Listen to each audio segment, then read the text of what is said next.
As is his tradition, Mike Dunn at Seattle sat down with some of the greats of the sport.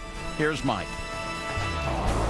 We have a couple different guests this year also. Larry Dixon, him and Tony Schumacher, the only two guys that have won the U.S. Nationals in this century in Top Fuel. That's a nice stat, huh? Ain't bad. Connie Kalitta, now here he's the elder statesman up here. He's been around longer than he would care to admit, right? Me and Moses.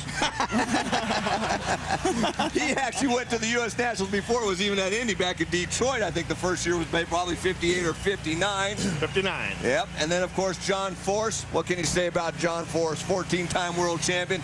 Only 4 Indy wins, though. That's a little light on that. Obviously, he would like to get that a little bit higher. But we're going to talk about basically U.S. Nationals, what it means, some of our memories. And I want to start out with you, Larry, because you and I both kind of came from the same background. You're one of the younger drivers, but you know the history of this sport because you were there early. And what was it like going to Indy with your dad, Larry Dixon Sr., back in the day? Well, my dad, he never did the full tour, you know, all racing through the 60s and 70s, grew up like you did in Southern California, and the one race we always went to was Indy. And I mean, it was like you kind of worked all summer to build up your arsenal of what you could afford to do, and then you take the station wagon and tow back there, and it took 3 days. And I remember going through Tech, you know, where you'd have Tech would go out through the oval track and all that, and before you could even park you. And it was just, and everybody that had a fuel car was at Indy, and it was just, that's where everybody congregated, and it was, that's where I knew that was the race. What about you? You talked about your first U.S. Nationals in Detroit, but at Indy, what was the first year you raced at Indy? I think it was 1962. I think I missed the 61 race. 61, which was the first year it was at Indianapolis. Yeah, I missed that one because I was in the process of building another car, and if I remember correctly, it wasn't done yet. What was it like racing back then compared to now? Well, it's night and day on the thing, Mike. You know, you build everything yourself, built the chassis yourself, did the engines. You know, you go out and you'd order some pistons, and then you order 10, so you had 2 spares if you're lucky, if you had enough money. And you just put all the stuff in the back of a station wagon and go out trucking. Well, everybody had station wagons back then, huh? Yep. Well, the reason being, because in the station wagon, you could lay down and sleep. There you go. Spent a lot of nights in that station wagon, trust me. Just sleeping? Sleeping. Just wanted to check on that. John, your first memory, not race memory, but the first time you went to Indy, when was that? Do you remember?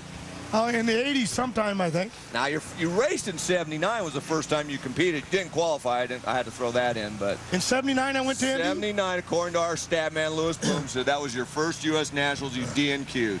It's been so long. That's why I don't remember going. You don't remember.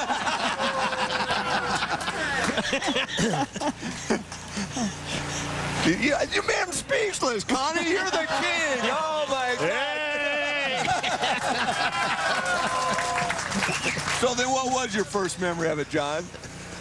I can remember leaving L.A. and my dad standing in the driveway, and I'm giving my big rah-rah talk after I talked to him out of credit cards and all the cash Mom and Dad had. I'm going to Indy, and my dad stood there and looked at me, and I know his dad supported him and all the dads, but my dad really struggled with it. He said, you're going to go there and take what little money you have, all the money and credit cards your mom and I have, and you're going to go there chasing Prudhomme and Bernstein. That was the dream. That's what you did. And he just felt like I was a total loser. And I remember waving, I can do this. He said, right. Changed. Okay, I come here to be insulted. You want to hear my first real memory? Yes, we do. Okay, since we were broke, and my girls were just little, and I had bought a drum of nitro from Connie. And something went wrong, and here comes Connie. And Coyle said, you better haul ass, Connie's coming. And I ran through one trailer and out the back door, and Connie's chasing me, and my kid's looking like, Courtney, she's just a baby. What's wrong with Dad, and why is that big mean guy chasing him? and it was over a drum of nitro, like such a petty little thing.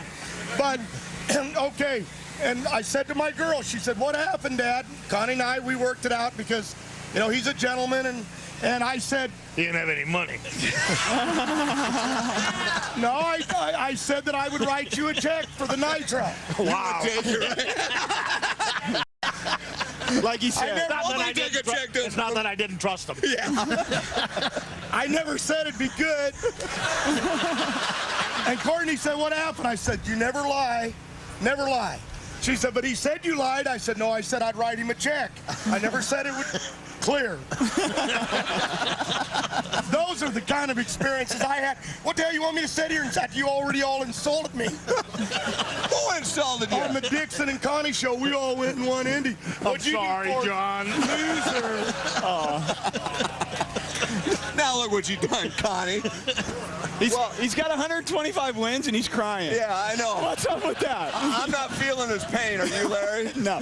How many 14 championships? I don't have that many fingers. Oh, 14. Yeah, the word is that Forrest will have a room in his museum just for his rings.